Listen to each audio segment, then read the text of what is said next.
Olá, eu sou André Castilho, diretor de produção de conteúdo da RTM Brasil, e hoje eu quero conversar com você sobre Isaías 60, versículo 1, que diz: Levante-se e refulja, porque chegou a sua luz e a glória do Senhor raia sobre você. Quando a gente lê a Bíblia, uma das coisas mais importantes é entender sobre quem que esse texto está falando. A gente vê aqui esse pronome você. Quem é esse você? De quem que esse texto está falando? Se você vai um pouquinho mais para frente, você descobre que está falando sobre um lugar, que esse lugar é uma cidade e que essa cidade tem um nome, é o Monte Sião, é o Sião, ou seja, Jerusalém. E o Monte Sião é onde está o templo. Agora, o que é interessante a gente perceber que está falando sobre Sião aqui? Está falando para que ela se levante e refulja, porque chegou a sua luz, mas em uma época em que Jerusalém estava completamente decadente. Há várias teorias sobre quando foram escrito esse texto, mas o fato é que Jerusalém estava num período ruim. Então, como é que a luz poderia brilhar sobre um lugar que estava destruído, abandonado, em ruínas, espiritualmente fracassado? A verdade é que Deus sempre dá para a gente uma nova oportunidade. Deus sempre dá para a gente esperança. Ainda que você se sinta abandonado, ferido, desgastado e espiritualmente quebrado, Deus diz para você: levante-se, refulja, porque chegou a sua luz. A glória do Senhor raia sobre você e pode raiar através de Jesus sobre a sua vida. Jesus que veio justamente em Jerusalém, justamente em Sião, o lugar que a gente lembra por causa de Jesus, o lugar que recebe visitantes de todos os lugares todos os dias. Então, levante-se, refulja, deixe a glória do Senhor com os seus raios maravilhosos brilhar sobre sua vida. Eu sou o pastor Rafael Melo, autor do livro Dentro da Igreja e Longe de Deus e de outros 3 best-sellers, também aclamados no Brasil todo e até fora. Eu quero falar com você hoje sobre Provérbios 17:17. Em todo tempo ama o amigo, e na angústia se faz o irmão. O significado literal claro dessa mensagem está claramente ligado com o que vem um pouco depois, lá em Provérbios 18:24. O homem que tem muitos amigos sai perdendo, mas há um amigo mais chegado que um irmão.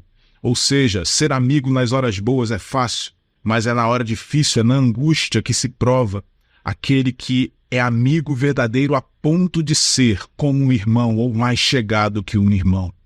Aleluia. Mas antes de falar mais sobre isso, eu quero dizer que a Bíblia toda é sobre Cristo e Cristo está aqui.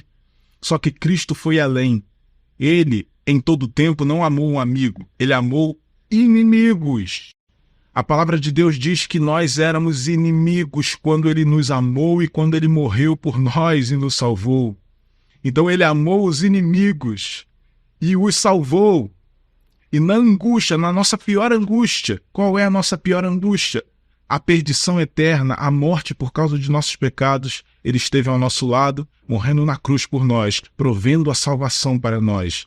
E com isso, nós podemos hoje chamá-lo de Senhor, de Salvador, mas também de irmão mais velho. Havendo a conexão com o texto, amigo, mais chegado que o irmão, na angústia se faz um irmão.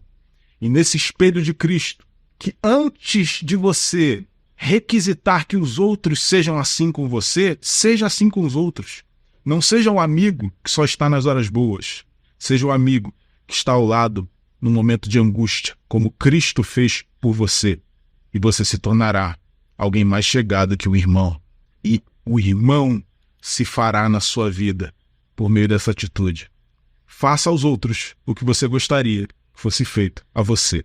E então você vai colher também de pessoas que serão amigos maravilhosos, assim como eu tenho um amigo, o pastor Luciano Tomé, a quem quero homenagear aqui. Um amigo que se faz um irmão na hora da angústia. Glória a Deus. Que o Senhor nos abençoe.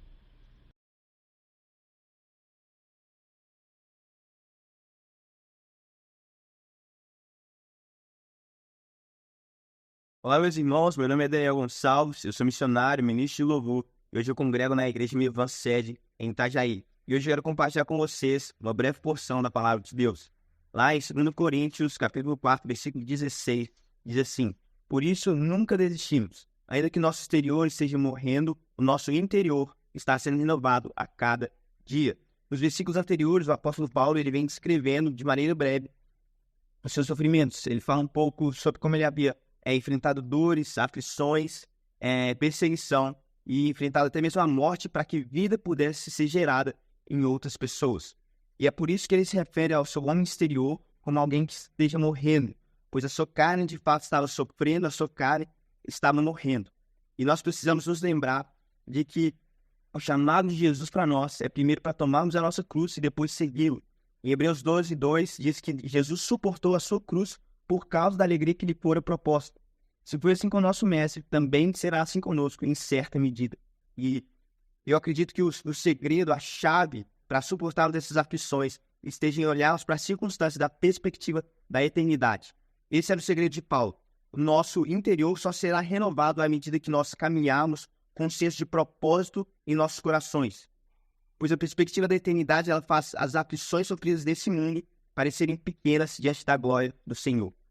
E o último ponto que eu gostaria de deixar aqui para vocês, que eu gostaria de destacar, é o fato de que o nosso interior ele é renovado a cada dia.